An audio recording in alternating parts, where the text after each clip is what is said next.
அஸ்ஸலாமு அலைக்கும் ஃபாத்திமா. முஸ்லீமா இருக்கிறவங்க சொர்க்கத்துக்கும் முஸ்லீம் இல்லாதவங்க நரகத்துக்கும் போவாங்களா? அதை பத்தி கொஞ்சம் சொல்றியா? வலைக்கும் சலாம் அல்ஃபியா. சொல்றேன் கேளு. முஸ்லீமா இருப்பவர்கள் சொர்க்கத்திற்கும் முஸ்லீமா இல்லாதவர்கள் நரகத்திற்கும் செல்வார்கள் என்றால் அதற்கு தெளிவா விளக்கம் சொல்றேன் கேளு. சொர்க்கத்திற்கு செல்லும் வழிமுறை சூரா அல் அசரில் சொல்லப்பட்டுள்ளது.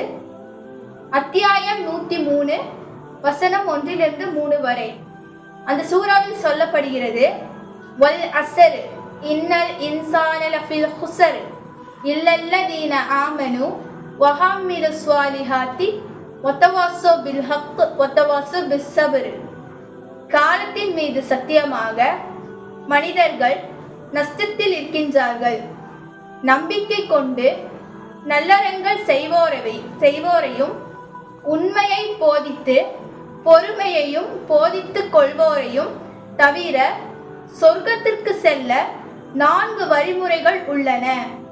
அவை ஈமான், நம்பிக்கை, நல்லுபதேசங்கள், சத்தியத்தை கொண்டு ஒருவருக்கு ஒருவர் உபதேசம் செய்வது. இந்த 4இல் ஏதோ ஒன்று குறைந்தாலும் சொர்க்கத்திற்கு செல்ல முடியாது. முஸ்லிமாய் பெயர் வைத்தால் மட்டும் சொர்க்கம் செல்ல முடியாது. அல்லாஹ் உங்களை சோதிப்பான். இஸ்லாத்தை கடைபிடிப்பவர்கள் மட்டும்தான் சொர்க்கம் செல்ல முடியும். அல்லாஹ்விற்கு கீழ்ப்பணிபவர்கள் மட்டும்தான் சொர்க்கம் செல்ல முடியும். அவர்தான் உண்மையான முஸ்லிம். அல்ஹம்துலில்லாஹ். நம் அனைவரும் சொர்க்கம் செல்வதற்கு அல்லாஹ் இடத்தில் துஆ செய்ய வேண்டும்.